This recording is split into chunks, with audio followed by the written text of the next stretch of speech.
Hello ছোট্ট ছোট্ট কচি কাঁচা বন্ধুরা, ভালো আছো তো? সবাই গল্প শুনছো তো? আমরা কি জানি বলো তো, যে আমাদের 5টি ইন্দ্রিয় আছে, তাই তো বন্ধুরা? চোখ, কান, নাক, জিভ ও ত্বক। তোমরা কি ষষ্ঠ ইন্দ্রিয়ের কথা শুনেছো? আজকে একটি ষষ্ঠ ইন্দ্রিয়ের কথা বলবো। কি অবাক হচ্ছ তো? কি ইন্টারেস্টিং লাগছে তো? কি তাই তো? তাহলে বন্ধুরা বলি ষষ্ঠ ইন্দ্রিয় সম্বন্ধে। গল্পের নাম ঐশ্বরিক অলৌকিক শক্তি সম্পন্ন ডক্টর বিধানচন্দ্র রায়। বিধান রায় বিলেতে ডাক্তারি পড়েছেন, তাই তাদের শিক্ষার পক্কতার জন্য প্রফেসরগণ এ হাসপাতাল ও হাসপাতাল ঘুরিয়ে দেখান, আর রোগী দেখিয়ে আর তার রোগ নিয়ে আলোচনা করেন। এতে ছাত্রদের জ্ঞান অনেক অংশে বৃদ্ধি পায়। একদিন কয়েকজন মেডিকেল ছাত্রসহ প্রফেসর একটি হাসপাতালে গেছেন। নিচের অনেকগুলো ওয়ার্ড দেখা আর দেখানো হয়ে গেছে। এবার সকলকে নিয়ে ওপরের তলার দিকে লিফট ছুটে চলেছে। সকলের সঙ্গে আমাদের বিধান রায়ও আছেন। হঠাৎ বিধান রায় বলছেন, এখানে কি আর একটা পক্সের ওয়ার্ড আছে? প্রফেসর বলছেন, না, এখানে যে ওয়ার্ড আছে সেটা ম্যালেরিয়ার। তোমাদের তো দেখিয়ে আনলাম পক্সের ওয়ার্ড। ওটা অন্য সব ওয়ার্ড থেকে দূরে রাখা হয়েছে, কারণ পক্সের রোগ বীজ সংক্রামক, আর সংক্রমণ থেকেই এই রোগের উৎপত্তি হয়।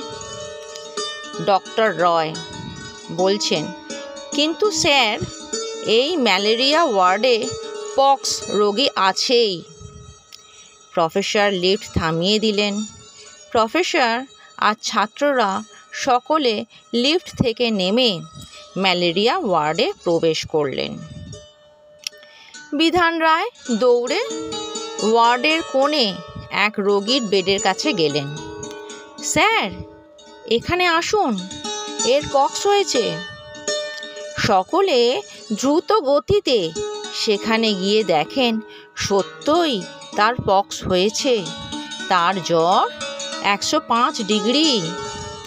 তার নাভি ও নাভির নিম্নদেশ আমবাতের মতো লাল বর্ণের চাকা চাকা দাগ, সর্বশরীরে ব্যথা, মাথায় অসহ্য যন্ত্রণা, মুখমণ্ডল ছোট ছোট বসন্ত গতিতে পরিপূর্ণ। এ সমস্তই বসন্ত রোগের লক্ষণ।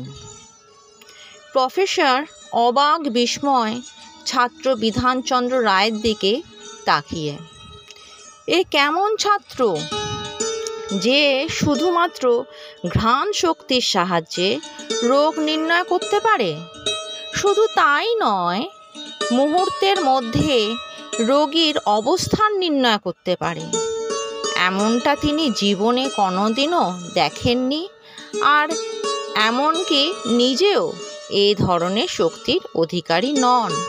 এ কি শক্তি! বিধান রায়ের সকল মানুষের মতো 5টি ইন্দ্রিয় ছিল, তবে সেগুলি অন্যান্য মানুষ অপেক্ষা শতগুণ শক্তিধর। তার উপর তার ষষ্ঠ ইন্দ্রিয় ছিল, যা ঐশ্বরিক অলৌকিক শক্তি সম্পন্ন। এ এক অদ্ভুত ঐন্দ্রজালিক ক্ষমতা, শুধু তাহাতেই বিদ্যমান। তা না হলে ডাক্তারি পরীক্ষায় বিধানচন্দ্র রায় MRCPR FRCS একই বৎসরে পাশ করেন, যা সম্ভবত পৃথিবীতে আজ পর্যন্ত কেউ এই দুটো সর্বোচ্চ ডিগ্রি লাভ একই বছরে করতে পারেননি। তাহলে বন্ধুরা, 5টি ইন্দ্রিয় অর্থাৎ ঘ্রাণ শক্তির সাথে সাথে ষষ্ঠ ইন্দ্রিয়ের খোঁজ পেলে তো? আর একটি কথা উল্লেখ না করে পাচ্ছি না।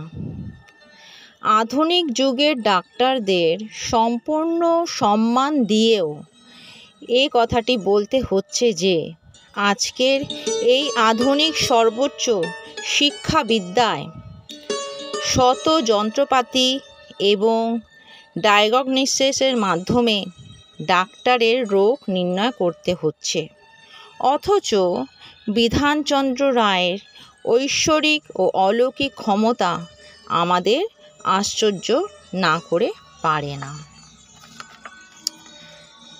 কেমন লাগলো কমেন্টে জানাবে। ভালো লাগলে লাইক, শেয়ার, সাবস্ক্রাইব করবে। পরের বারে নতুন কিছু তাড়াতাড়ি নিয়ে আসবো। তোমরা সব ভালো থাকো, সুস্থ থাকো।